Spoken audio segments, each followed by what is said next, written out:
BMC चुनाव में स्याही पर संग्राम छिड़ गया। देखिए, चुनाव के बीच में ही एमएनएस प्रमुख राज ठाकरे ने मतदान प्रक्रिया पर सवाल उठाते हुए कहा कि मतदाताओं की उंगली पर लगाई जा रही स्याही आसानी से मिट जा रही है और हैंड सैनिटाइजर से भी स्याही के निशान हट जा रहे हैं, जो कि गंभीर चिंता का विषय है।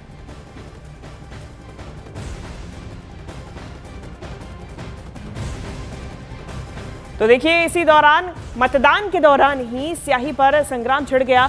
सवाल उठाया गया, राज ठाकरे की तरफ से कहा गया कि जो हैंड सैनिटाइजर है उससे आसानी से स्याही मिट जा रही है और ऐसे में सीधा सीधा उन्होंने जो स्याही इस्तेमाल की जा रही है, चुनाव की जो प्रक्रिया हो रही है बीएमसी में, उस पर सवाल खड़ा कर दिया है। एमएनएस प्रमुख राज ठाकरे ने मतदान प्रक्रिया पर सवाल उठाते हुए कहा कि मतदाताओं की उंगली पर लगाई जा रही स्याही आसानी से मिट जा रही है। मतदान के बाद जो इंक लगाई जाती है तुरंत वो निकाली जा सकती है।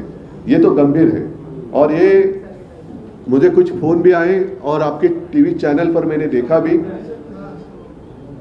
इसका मतलब ये है कि चुनाव आयोग, और अगर मैं आरोप लगाऊं कि सत्ताधारी पक्ष है उनकी मिलीभगत है। बहुत सारे मतदाता ऐसे हैं कि उनका नाम उनको ढूंढना पड़ रहा है किस मतदार यादी में है। त्याची स्पष्टता ही निवडणूक आयोगाने द्यायची, ते देत नाहीयेत। मागितल्यानंतर पत्र पाठवल्यानंतर पण ते देत नाहीयेत आणि आज तर अजूनच वेगळं काहीतरी की बाबा आजपर्यंत ती इंक लावली जायची, बरं का, आता काहीतरी नवीन पेन आणलंय आणि ते पेन मध्ये इतक्या तक्रारी सगळ्या बाजूनी येत आहेत की तुम्ही बाहेर पडल्यावरती त्याला जर सॅनिटायझर लावलं तर ती शाई जाते। और दूसरी ओर सीएम देवेंद्र फडणवीस ने कहा कि हर बात पर हंगामा करना और सवाल खड़े करना उचित नहीं है। तो उधर इनके मुद्दे पर डिप्टी सीएम एकनाथ शिंदे ने कहा कि विपक्ष पहले से ही हार का बहाना तलाश रहा है। देखिए, अभी मैंने ये मार्कर मेरे को लगाया हुआ है, अब इसको मिटा के दिखाइए। देखिए कहीं मिट रहा है, देखिए आपके सामने कर रहा हूँ, कहीं मिट रहा है। ऐसा है कि हो सकता है कि किसी का इसके ऊपर ऑब्जेक्शन हो, इलेक्शन कमीशन ने देखना चाहिए और कुछ इस्तेमाल करना है तो करना चाहिए। मैं तो बोलता ऑयल पेंट करना है तो ऑयल पेंट करिए, चुनाव निष्पक्ष होने चाहिए।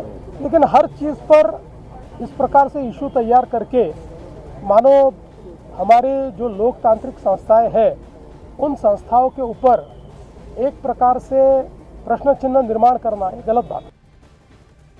अभी मैंने चुनाव आयोग से भी बात की, वो बोले 2012 से यही इनको हम इस्तेमाल कर रहे हैं। तो विपक्ष को पता है कि वो पराजित हो सकते हैं, इसलिए पहले से ये जो कारण है वो ढूंढ रहे हैं। और उधर राज्य चुनाव आयोग ने स्याही मिटाने के इन आरोपों को पूरी तरीके से खारिज कर दिया और दावा किया कि स्याही पोंछ कर आप दोबारा मतदान करना सही नहीं है, क्योंकि वोट डालने वालों की अलग से भी एंट्री होती है।